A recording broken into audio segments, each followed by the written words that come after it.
रोज की तरह आज की सुबह भी सास की गाली और ताने से ही शुरू हुई। राधा रोज रोज के झगड़े से तंग आ चुकी थी, लेकिन वह और कर भी क्या सकती थी। उसे तो सुनना ही था। वह चुपचाप सास ससुर और पड़ोसियों के ताने सुनती और रोती। राधा की शादी राजेश के साथ 6 साल पहले हुई थी। इन 6 सालों में जिन लोगों की शादी हुई थी वे 1 या 2 बच्चों के माँ बाप बन चुके थे, लेकिन राधा अभी तक माँ नहीं बन पाई थी। इसके चलते उसे मांझ जैसी उपाधि मिल रही थी।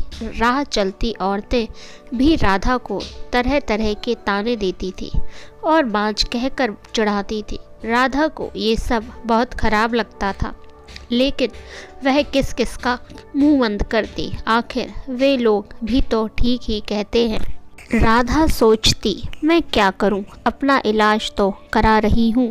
डॉक्टर ने लगातार इलाज कराने को कहा है, जो मैं कर रही हूं, लेकिन जो मेरे वश में नहीं है उसे मैं कैसे कर सकती हूं। एक दिन पड़ोस का एक बच्चा खेलते खेलते राधा के घर आ गया।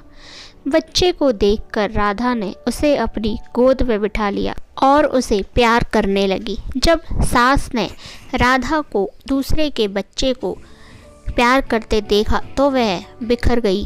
वह उसकी गोद से बच्चे को छीनते हुए बोली, कलमुही बच्चा पैदा करने की तो ताकत है नहीं, दूसरों के बच्चों से अपना मन बहलाती है। अरे तू क्यों डालती है अपना मनहूस साया दूसरों के बच्चों पर। तू तो बंजर ज़मीन की तरह है, जहाँ फसल तो दूर घास भी उगना पसंद नहीं करती। जब राधा से सास की बात नहीं सुनी गई तो वह अपने कमरे में जाकर अंदर से दरवाज़ा बंद करके रोने लगी। रात को राजेश के आने पर राधा ने रोते हुए सारी बात उसे बता दी और बोली, मैं बड़ी अभागिन हूँ, मैं किसी की इच्छा पूरी नहीं कर सकती, ऊपर से मुझ पर बांझ होने का धब्बा भी लग गया। राधा की बातें सुनकर राजेश ने कहा, तुम माँ की बातों का बुरा मत मानो, उन्हें ऐसा नहीं कहना चाहिए। हर माँ बाप की इच्छा होती है कि उनके परिवार को आगे बढ़ाने वाला उनके रहते हुए ही आ जाए। तुमसे ये इच्छा पूरी नहीं होती देखकर माँ तुमसे उल्टी सीधी बातें बोलती है। तुम चिंता मत करो, तुम्हारा इलाज चल रहा है, तुम ज़रूर माँ बनोगी। राधा बोली, मेरी एक सहेली थी, वह भी बहुत दिनों बाद माँ बनी थी। माँ बनने में देर देखकर उसने अपना इलाज कराया तो जांच में उसमें कोई कमी नहीं पाई गई। कमी उसके पति में थी। जब उसके पति ने इलाज कराया तभी मैं माँ बन सकी। हो सकता है उसकी तरह आप में भी कोई कमी हो, इसलिए मैं चाहती हूँ कि आप भी एक बार अपना इलाज करा लेते। राधा की बात सुनकर राजेश भड़क उठा, मुझ में भला क्या कमी हो सकती है, मैं तो बिल्कुल ठीक हूँ, मुझ में कोई कमी नहीं। मेरी चिंता छोड़ो, तुम अपना अच्छी तरह से इलाज कराओ। मैं मानती हूँ कि आप में कोई कमी नहीं है, लेकिन तसल्ली की खातिर राधा ने सलाह देने के ख्याल से ऐसा कहा।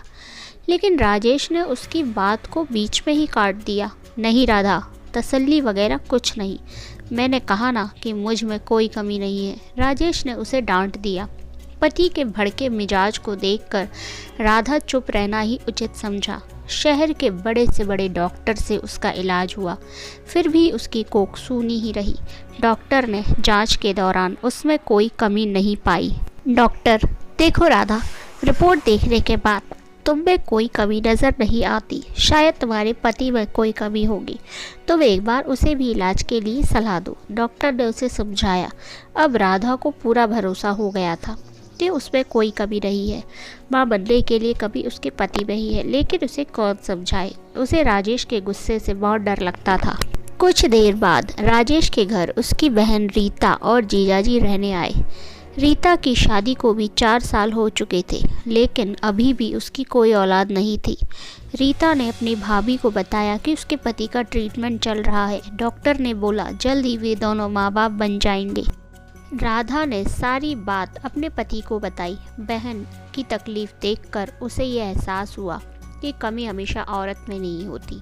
फिर भी राजेश ने अपना ट्रीटमेंट कराने का निश्चय किया। राधा और राजेश अगले दिन डॉक्टर के पास गए।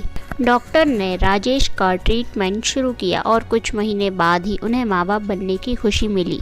राधा की सास को भी अपनी गलती का एहसास हो चुका था। बच्चे की खुशी पाकर अब पूरा परिवार बहुत खुश था।